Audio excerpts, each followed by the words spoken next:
Astaghfirullah. Bismillahirrahmanirrahim. Assalamualaikum warahmatullahi wabarakatuh. Alhamdulillah wassalatu wassalamu ala rasulillah wa ala alihi wa sahbihi wa mawalah wa la hawla wa la quwata illa billahi wa ba'du. Alhamdulillah, segala puja dan puji tentunya hanya milik Allah subhanahu wa ta'ala. Salawat, teriring salam kita hadiahkan kepada Rasul kita, Nabi besar Muhammad sallallahu alaihi wa ala alihi wasallam. Segala puja dan puji hanya milik Allah subhanahu wa ta'ala. Di pagi hari ini kita bisa dipertemukan kembali lewat media yang kita cintai bersama. Sebagaimana Allah kumpulkan kita lewat media ini, semoga Allah juga kumpulkan kita kelak di surganya Allah Jalla fi'ula. Ma'asyiral muslimin yang dimuliakan Allah subhanahu wa ta'ala, di pagi hari ini kita akan meneruskan tafsir daripada surah Al-Alaq. Ma'asyiral muslimin yang dimuliakan Allah subhanahu wa ta'ala, suratul Alaq ini adalah surat yang pertama kali turun kepada Nabi sallallahu alaihi wa ala alihi wasallam. Dan surat ini pula yang menjadikan Nabi diangkat menjadi seorang Nabi. 5 ayat pertama dalam suratul Alaq. Sebelum saya jelaskan tafsir daripada suratul Alaq, sedikit kita akan menjelaskan tentang sirah Nabi sallallahu alaihi wasallam secara ringkas sampai kepada turunnya suratul Alaq ini. Ma'asyiral muslimin yang dimuliakan Allah subhanahu wa ta'ala, kita tahu bahwa kita diciptakan oleh Allah subhanahu wa ta'ala tidak sia-sia, tapi diutus kepada kita seorang Nabi dan Rasul. Laqad ja'akum rasulun min anfusikum. Telah datang kepada kalian seorang utusan dari jenis kalian. Dan setiap umat diutus kepada mereka seorang Rasul, termasuk kita umat Islam. Diutus kepada kita seorang Rasul yang namanya Muhammad ibn Abdullah atau Ahmad ibn Abdullah salawatullah alaihi wasallam. Secara singkat, ketika Nabi sallallahu alaihi wasallam dilahirkan, maka Allah mengatakan wa wajadaka yatiman fa'awa. Rasul terlahir yatim. Tetapi tentu yatimnya Rasul tidak seperti yatim-yatim yang lainnya. Karena Allah sudah siapkan dia menjadi pemimpin umat, Sayyidul awwalin wal akhirin, Sayyidul anbiya wal mursalin. Sehingga Allah subhanahu wa ta'ala memberikan perlindungan sedari kecil untuk dipersiapkan menjadi seorang Nabi dan Rasul. Ketika Nabi SAW terlahir, maka yang pertama kali menyusui tentu ibundanya, Aminah binti Wahbin. Kemudian juga salah satu budak daripada Abu Lahab namanya Thuwaibah. Bahkan Abu Lahab sangat senang dengan kelahiran Nabi Shallallahu Alaihi Wasallam sampai memerdekakan budaknya, Thuwaibah. Walaupun belakangan setelah diangkatnya Rasul menjadi Nabi dan Rasul, justru orang yang pertama kali menentang sebelum yang lainnya. Kemudian sebagaimana kebiasaan orang-orang Arab, maka bayi-bayi mereka disusukan di desa-desa yang terpelihara bahasanya, terpelihara akhlaknya, terpelihara kesehatannya, dan begitu seterusnya. Maka datanglah dari berbagai macam kabilah para wanita-wanita yang memiliki anak yang bisa menyusui untuk mencari orang-orang kaya yang ada di kota, supaya disusukan kepada mereka dan mereka mendapatkan upah. Ketika kemudian mereka pun mencari bayi-bayi di kota Mekah, subhanallah, tidak ada yang berani mengambil bayi Aminah, Muhammad SAW kecil. Alasannya dua, karena dia terlahir yatim dan kondisinya miskin, sehingga mereka takut mengambilnya karena dikhawatirkan tidak punya imbalan.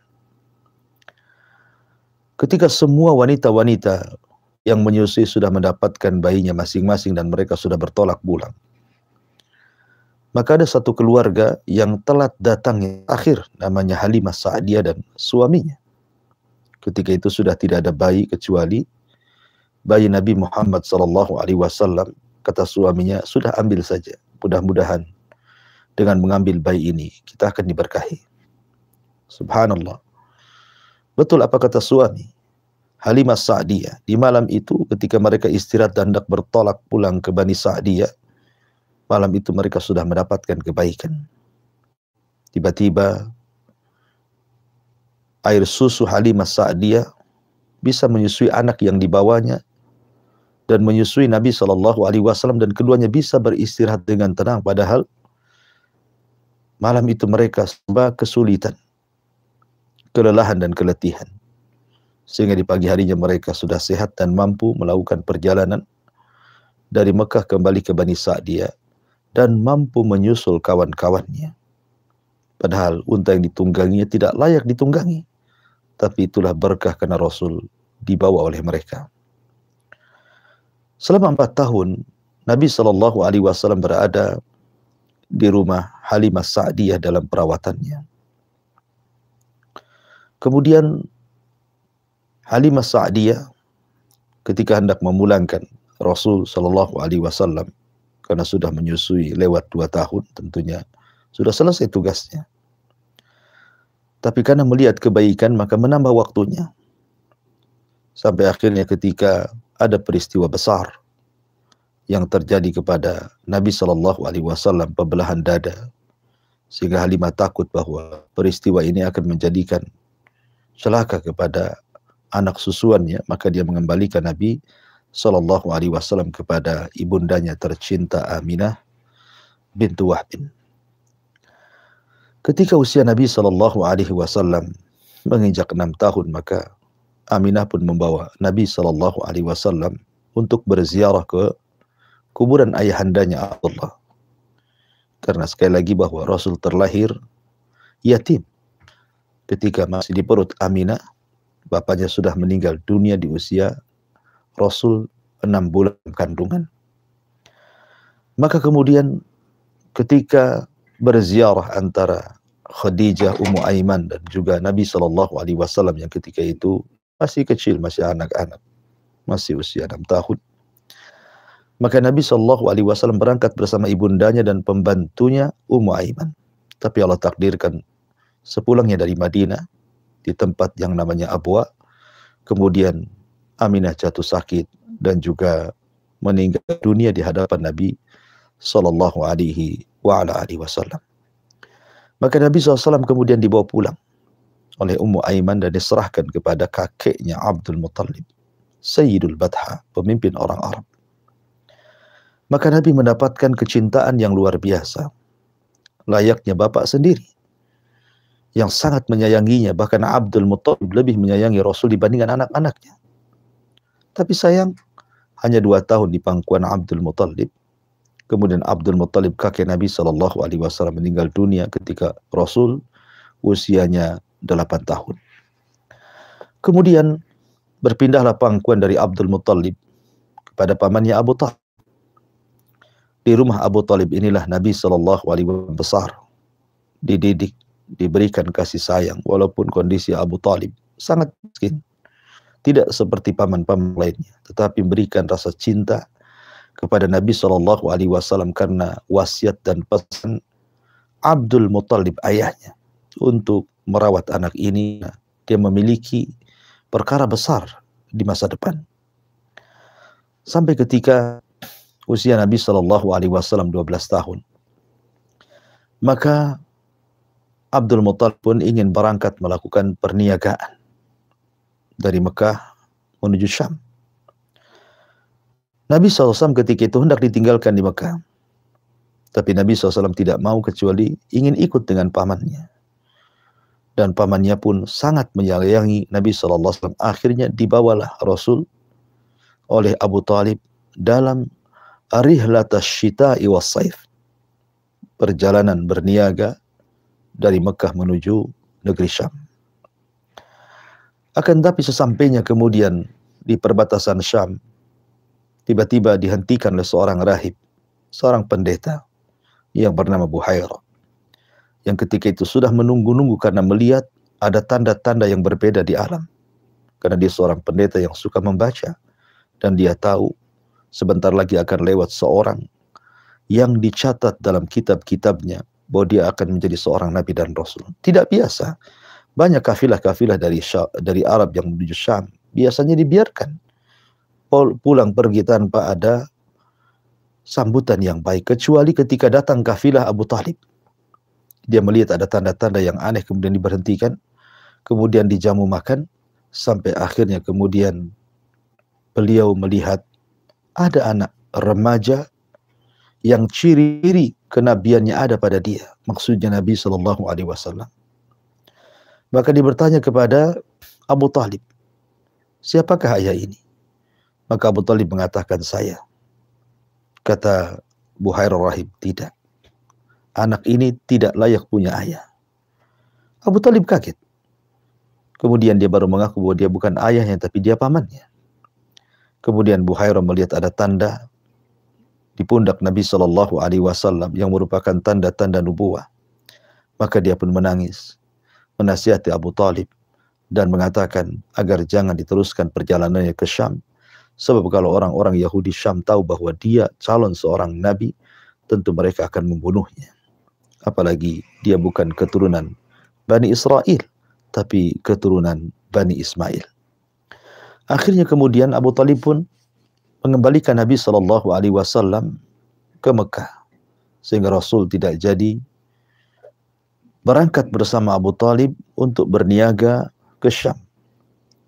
Akan tetapi Nabi SAW ketika usianya semakin meningkat remaja, dia berusaha untuk mencari kegiatan, mencari pekerjaan di sekitar Makkah. Maka jadilah dia seorang penggembala kambing. Dia mencari orang-orang kaya yang banyak kambingnya. Kemudian dia merawat kambing-kambing orang kaya dengan gaji yang sedikit. Akan tetapi justru inilah permulaan tarbiyah dari Allah Subhanahu wa taala, karena kelak Nabi SAW akan yaqudul ummah, memimpin umat, maka bidayatul amri, permulaannya yaqudul ghanam. Maka Rasul pun berusaha untuk dilatih oleh Allah memimpin kambing-kambing, karena dia akan memimpin manusia. Kenapa mesti memimpin kambing? Merawat kambing itu Allah sedang mentarbiyah dia akan memimpin manusia. Karena ketika seseorang merawat kambing, maka butuh kesabaran, butuh kasih sayang. Karena orang kalau punya peliharaan tidak punya kasih sayang, tidak akan bertahan hidup binatang itu. Maka perlu kasih sayang, perlu kesabaran, perlu amanah. Karena ini kambing orang, dia harus menjaganya, tidak boleh sakit, tidak boleh hilang, tidak boleh dimakan serigala. Ya, sehingga perlu adanya aturan, kedisiplinan, tanggung jawab, kejujuran. Dari sinilah maka Rasul bisa mempelajari berbagai macam akhlak saat dia menggembala kambing. Ya, dan itu sekali lagi awal tarbiyah Allah yang Allah tarbiyah kepada calon nabinya. Maka ketika sudah beberapa tahun menjadi para penggembala, nampaklah akhlak Nabi SAW, terutama di kalangan sesama para penggembala dulu. baru kemudian menyebar di tengah-tengah orang-orang Quraisy bagaimana akhlak luar biasa. Dan itu ketika terjadi walimah, musim kawin, ketika usia Nabi Shallallahu Alaihi Wasallam sudah menginjak mungkin sekitar 19-20 tahun gitu kan. Maka Nabi Shallallahu Alaihi Wasallam selalu dititipi oleh kambing-kambing sebayanya. Apabila ada acara walimah, maka Nabi Shallallahu Alaihi Wasallam terkadang tidak ikut kepada walimah tersebut, tetapi harus merawat kambing-kambing kawan-kawannya yang ikut menghadiri walimah. Dan subhanallah, tidak ada satupun kambing yang sakit, yang hilang, justru semakin sehat. Dan Nabi SAW berusaha untuk merawat titipan orang lain. Dari sini, di antara sesama penggembala, Nabi mulai dikenal. Orangnya jujur, orangnya amanah, sampai disebut Sadiqul Amin. Tapi apabila Nabi SAW datang ke walimah, maka Nabi SAW awal datang saja langsung tidur. Dia tidak pernah minum khamar. Dia tidak pernah memandang aurat wanita. Dia tidak pernah berbicara kotor. Dia tidak pernah mengucapkan kalimat-kalimat yang dibenci manusia, sehingga mulailah akhlaknya tersebar di tengah-tengah orang-orang Quraisy, bahwa dia memiliki akhlak yang luar biasa. Dari situlah orang-orang Quraisy kemudian mencintai Nabi Shallallahu Alaihi Wasallam karena akhlaknya yang luar biasa. Sampai akhirnya kemudian kebaikan dan akhlak Rasul terdengar oleh seorang wanita. Wanita tahirah, wanita yang suci. Wanita yang tidak pernah menyembah berhala. Wanita yang senantiasa taat dengan aturan-aturan menjaga kehormatan. Walaupun Islam belum datang. Makanya kemudian orang-orang Quraisy menyebutnya dengan tahirah, wanita suci, karena dia sudah memakai jilbab walaupun Islam belum datang. Kemudian diundanglah Nabi Shallallahu Alaihi Wasallam ke rumah wanita suci ini, wanita kaya, wanita yang sangat cantik, wanita yang sangat luar biasa. Kemudian diajak kerjasama mudharabah untuk melakukan perniagaan rihlatas syita'i was-saif menuju kota Syam atau menuju negara Syam.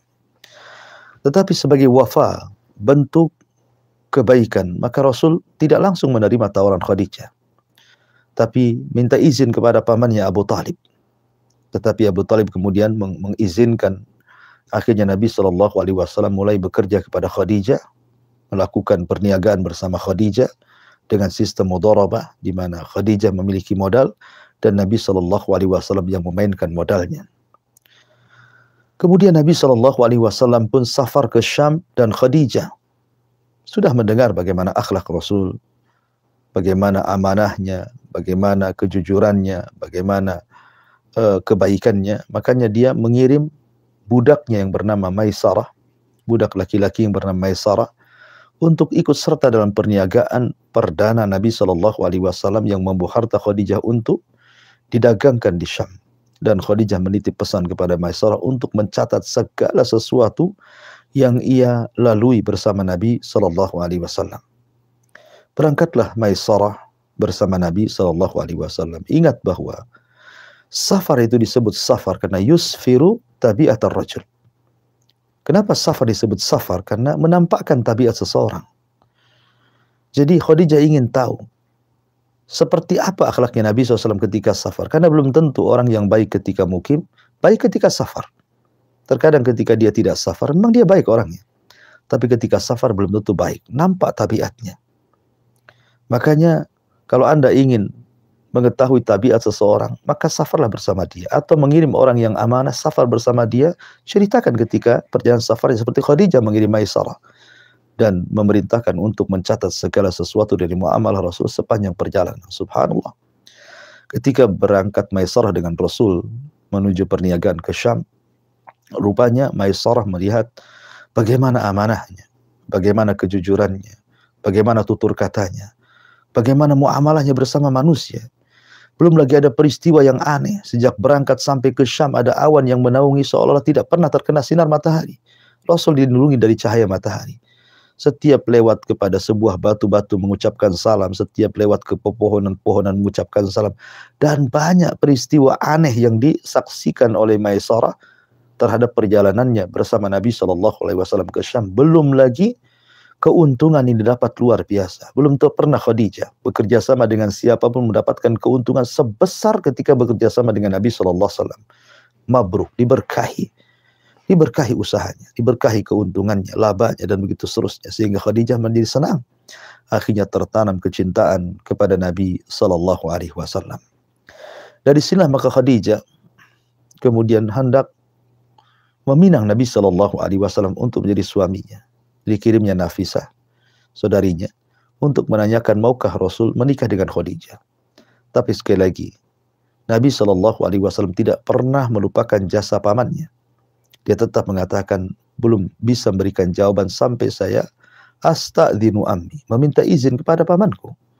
Sebagaimana ketika diajak berniaga, dia pun minta izin kepada pamannya, maka begitu juga ketika ditawari menikah, dia pun harus minta izin kepada pamannya.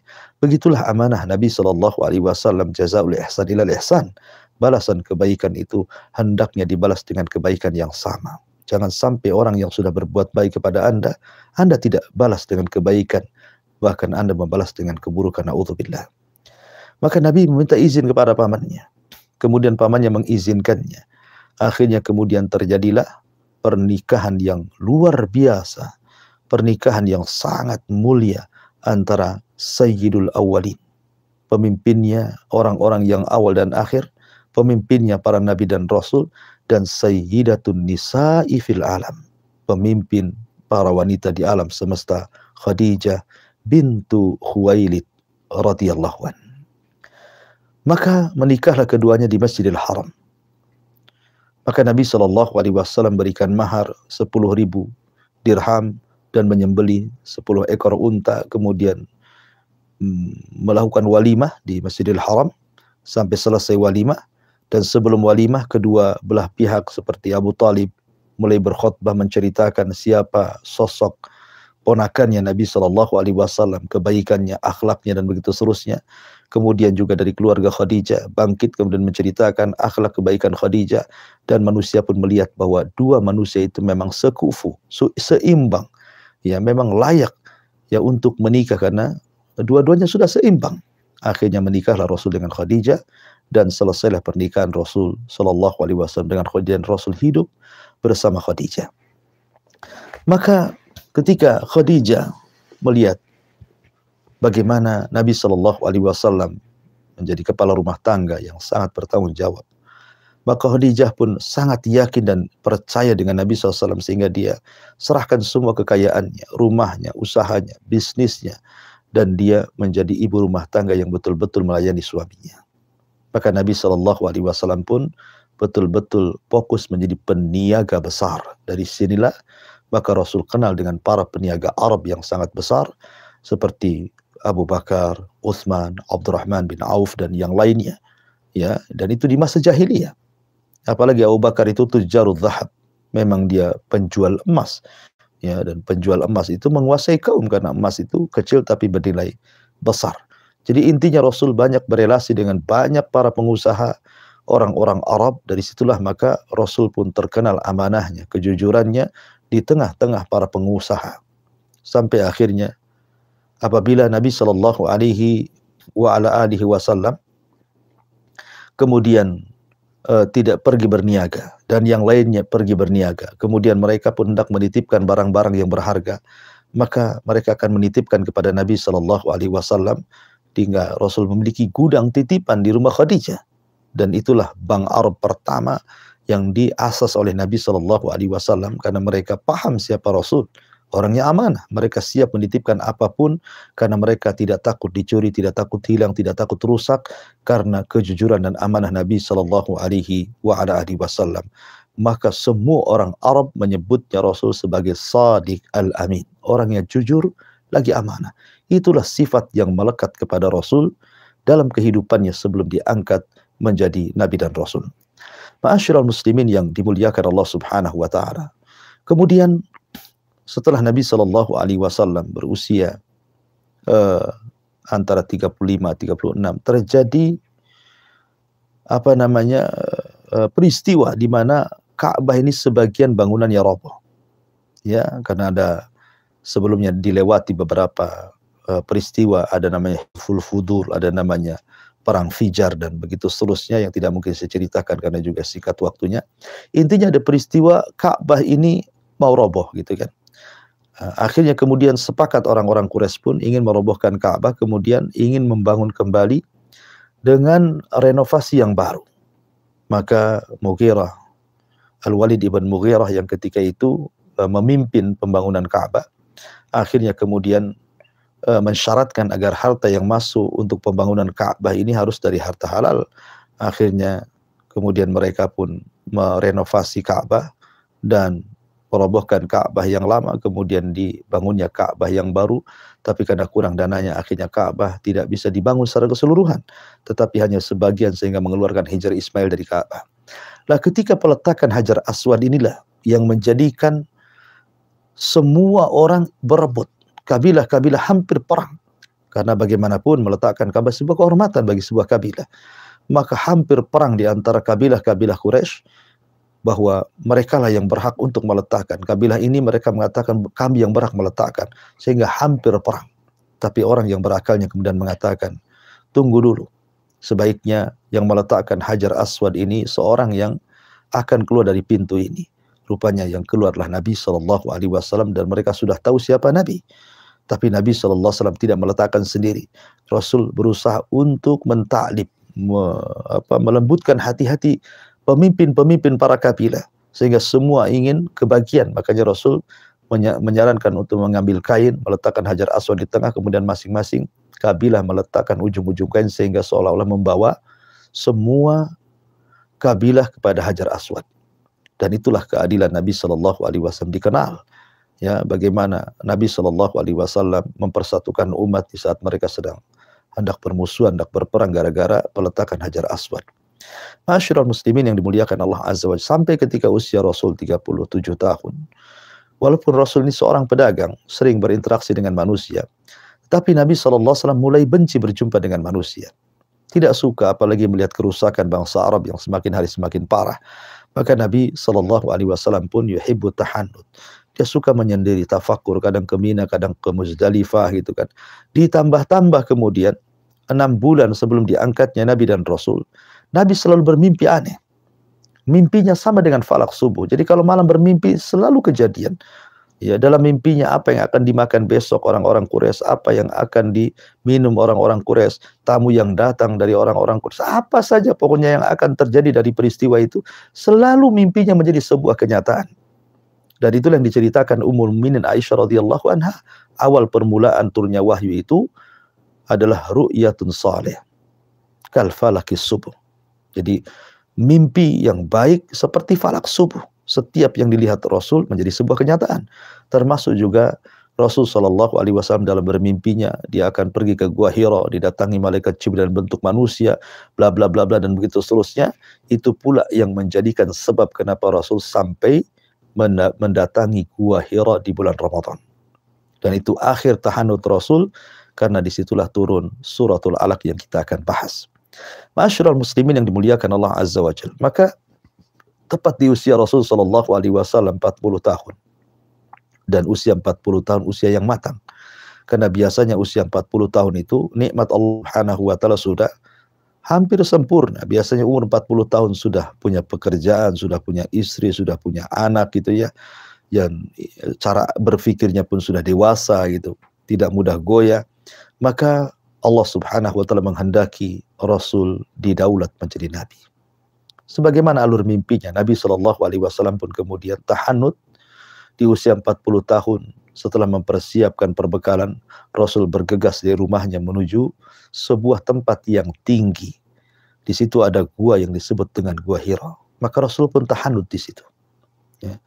Maka tepat di bulan Ramadan, lebih tepat lagi di 10 akhir Ramadan, atau lebih tepat lagi di tanggal-tanggal ganjil, di malam Lailatul Qadar, di sepertiga malam akhir, tiba-tiba Rasul dikejutkan oleh seorang laki-laki yang sangat tampan, jelmaan dari malaikat Jibril.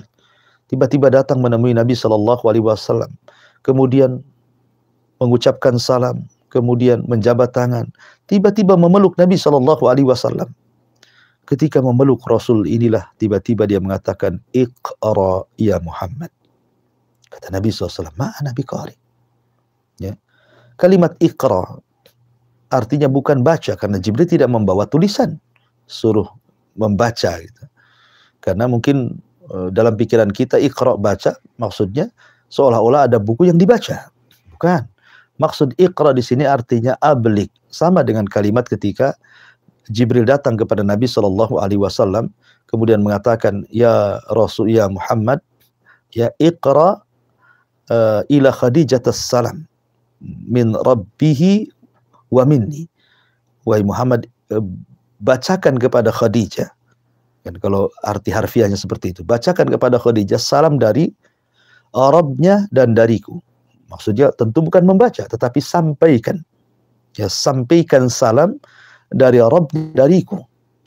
Jadi Khadijah mendapatkan salam dari Allah dan juga dari Jibril alaihi salatu wassalam. Jadi Iqra itu artinya sampaikan. Sampaikan. Iqra bismi rabbikal ladzi khalaq, bahwa Rabbmu itulah yang Maha menciptakan. Iqra wa rabbukal akram. Allama alladzi 'allama bil qalam, 'allamal insana ma lam ya'lam. Rasul disuruh menyampaikan, ya, belajar, ya, belajar menyampaikan kepada manusia, tetapi belum ada perintah untuk berdakwah. Ya, hanya Nabi Shallallahu Alaihi Wasallam di sini disuruh untuk membaca, belajar, mengenal siapa Tuhannya, ya, karena Iqra itu isyarat tentang ilmu, ya, membaca itu melahirkan ilmu. Ya. Ma'asyiral muslimin yang dimuliakan Allah Subhanahu Wa Taala, maka Rasul hanya mengatakan ma'ana biqari, aku tidak bisa baca. Dikiranya Nabi Shallallahu Alaihi Wasallam disuruh membaca catatan yang dibawa Jibril. Jibril tidak membawa catatan, sehingga Rasul mengatakan ma'ana biqari. Dan ini menunjukkan bahwa Rasul tidak bisa membaca, tidak bisa menulis, dan dia adalah ummi. Orang la yaktub wala yaqra, tidak bisa menulis, tidak bisa membaca, itulah ummi. Kenapa Nabi SAW ummi? Ya, supaya jangan orang mengira bahwa wahyu itu saduran dari kitab-kitab lama yang dirangkum oleh Rasul disampaikan kepada manusia. Bagaimana Rasul akan menyadur, akan merangkum, sementara Rasul tidak bisa membaca, apalagi menulis. Artinya ini membenarkan bahwa Al-Quran adalah wahyu yang datang dari Allah Subhanahu wa Ta'ala. Kemudian karena Rasul tidak bisa membaca dan mengatakan ma'ana biqari, semakin eratlah pelukan Rasul, pelukan malaikat Jibril. Tapi Rasul tetap mengatakan ma'ana biqari. Sampai ketiga kalinya pelukan Jibril semakin erat sekali, sampai Rasul keluar keringatnya ketakutan, dan Jibril mengatakan Iqra ya Muhammad, tapi Rasul tetap mengatakan ma'ana biqari, ma'ana biqari. Aku tidak bisa baca, aku tidak bisa baca. Dari sini ada faedah bahwa seorang guru itu perlu keras dengan muridnya. Ya. Jadi kalau kita lihat parenting, ilmu parenting gitu ya, terkadang seseorang pengajar itu tidak mesti lembut, tetapi ada waktu-waktu keras kepada muridnya supaya seorang guru ditakuti, seorang guru dihormati, seorang guru punya wibawa di hadapan murid-muridnya. Makanya Jibril alaihi salam mengajarkan kepada para pengajar, pada setiap guru ilmu parenting kepada kita. Rasul Jibril semakin erat pelukannya, semakin erat pelukannya sampai 3 kali, sampai akhirnya barulah Jibril mentalkin Nabi Shallallahu Alaihi Wasallam. Disinilah permulaan turunnya suratul Alaq 5 ayat pertama. Iqra, Iqra ya Muhammad, Iqra bismi rabbikal ladzi khalaq, khalaqal insana min 'alaq, Iqra wa rabbukal akram, alladzi 'allama bil qalam, 'allamal insana ma lam ya'lam. 5 ayat pertama syarat dengan pelajaran, syarat dengan ibrah. Apa saja ibrah dan pelajaran dari 5 ayat pertama suratul Alaq? Tentu ini pembahasan yang panjang karena waktu juga. Maka pembahasan di pagi hari ini kita cukupkan sampai di sini. Insya Allah kita akan lanjut tafsir suratul Alaq pada minggu depan jika Allah menghendaki. Taib, kita kembalikan kepada moderator, barangkali ada yang ingin ditanyakan. Tafadhal mashkura.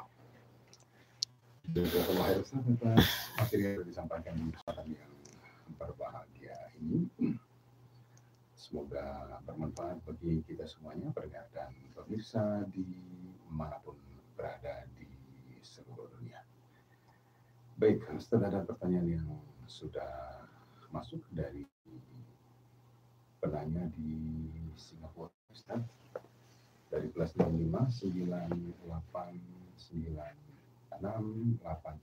sekian. Assalamualaikum Ustaz. Waalaikumsalam. Izin bertanya Ustaz, bagaimanakah kita bisa menjadi orang yang selalu amanah seperti yang dicontohkan oleh Rasulullah SAW, agar kita bisa dicintai oleh Allah Subhanahu Wa Taala, sementara kita bekerja di luar negeri, Ustaz. Jazakallah khair atas penjelasan. Iya. Bismillah, walhamdulillah, salatu wassalamu ala rasulillah, amma ba'du.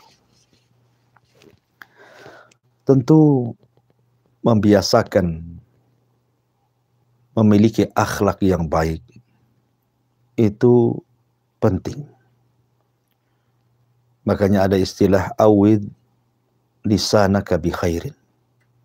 Biasakan lisanmu mengucapkan yang baik, karena itu akan jadi sebuah kebiasaan. Orang kalau biasa mengucapkan kalimat yang santun, maka akan menjadi kebiasaan dia. Dia tidak akan memilih kata-kata kecuali yang baik. Karena kebiasaan itu membawa seseorang akan menjadi biasa. Dan itu dijelaskan dalam hadis Nabi SAW. Alaikum bisidqi. Alaikum bisidqi. Fa inna sidqa yahdi ilal birr. Wa innal birra yahdi ilal jannah. Wa ma yazalu ar-rajulu yasduq wa yataharra fi sidqi hatta yuktaba indallah siddiqa. Kata Nabi, wajib sekalian berlaku jujur, berlaku amanah. Karena kejujuran dan amanah itu mengantarkan kepada kebaikan, dan kebaikan itu mengantar kepada surga. Wa may yazalur rajulu yasduq. Orang kalau terbiasa lisannya mengucapkan kalimat-kalimat jujur, biasa amanah, ya, maka kebiasaan-kebiasaan itu akan menjadi kebiasaan hidupnya. Hatta yuktab indallahi siddiqa. Sampai Allah nanti akan catat engkau ini termasuk orang yang jujur. Kalau orang sudah wa may yazalur rajul, terus-terusan dia membiasakan untuk jujur, untuk amanah, nanti Allah akan catat kita ini sebagai orang yang jujur dan amanah. Kalau Allah sudah mencatat kita ini jujur dan amanah, maka manusia akan mengikuti apa yang Allah catat. Ya. Makanya Allah mengatakan, Nabi SAW mengatakan, wa may yazalur rajulu yasduq wa yataharra fi sidqi hatta yuktaba indallah siddiqa. Tapi sebaliknya, iyyakum wal kadhib. Hati-hati, jangan suka berdusta, lawan daripada jujur, lawan daripada amanah, khianat. Jangan berkhianat, jangan berdusta. Fa innal kadhiba yahdi ilal fujur, wal fujur yahdi ilal nar. Wa ma yazalu ar-rajulu yaqdub wa yataharra fil kadhibi hatta yuktaba indallahi kadzdzaba. Orang kalau biasa berdusta, maka sehari-harinya kebiasaan akan dibawa, dan dia akan suka berdusta sampai Allah catat, wah Anda ini seorang pendusta. Maka biasakan untuk jujur, biasakan untuk amanah, sehingga menjadi kebiasaan Anda nantinya, dan manusia akan melihatnya. Yang kedua, berkawan dengan orang jujur. Allah mengatakan wa kunu ma'a sadiqin. Wa kunu ma'a sadiqin. Bertemanlah dengan orang-orang jujur, dengan orang-orang amanah, dengan orang-orang baik, dengan orang-orang yang lisannya baik, perbuatannya baik. Karena almar'u ala dini khalili. Seseorang itu berdasarkan agama kawannya. Kalau kita berkawan dengan orang yang suka berdusta, maka lambat laun kita jadi pendusta. Kalau Anda berkawan dengan orang yang khianat, maka lambat laun Anda akan jadi pengkhianat. Begitu seterusnya. Maka biasakan berkawan dengan orang-orang baik. Pilih kawan yang baik, karena kawan as-sahib as-sahib. Kawan itu nyeret orang. Nyeret kepada kebaikan atau nyeret kepada keburukan. Kemudian berusaha berdoa kepada Allah Azza wa Jalla agar hati kita ditetapkan. Kalau kita sudah mulai terbentik dalam hati kita untuk berdusta, untuk berkhianat, maka lekas berdoa kepada Allah agar hati kita ditetapkan tidak berlaku seperti itu. Maka ya, doa yang paling banyak dibaca Nabi SAW, ya muqallibal qulub tsabbit qalbi ala dini. Wahai zat yang membolak-balikan hati, tetapkan hatiku di atas agamamu. Kemudian yang terakhir, cobalah baca akibat hukuman yang Allah akan berikan kepada para pendusta, para pengkhianat. Lihat bagaimana balasannya. Karena dengan kita mengetahui dosanya, balasannya, hukumannya, tentu kita akan makin takut untuk melakukan hal-hal yang berbau khianat, dusta, dan yang semacamnya. Wallahu a'lam. Jazakallah Ustaz atas penjelasannya, menjawab pertanyaan-pertanyaan di Singapura. Semoga menjadi pelajaran berharga tidak saja bagi mereka, tapi juga bagi kita semuanya. Kaum muslimin dan muslimat di manapun Anda berada, kita terbatas oleh waktu. Insya Allah kajian tafsir surat awal akan dilanjutkan pada hari Selasa yang akan datang. Dan di kesempatan kali ini kita cukupkan perjumpaan kita dalam kajian perkara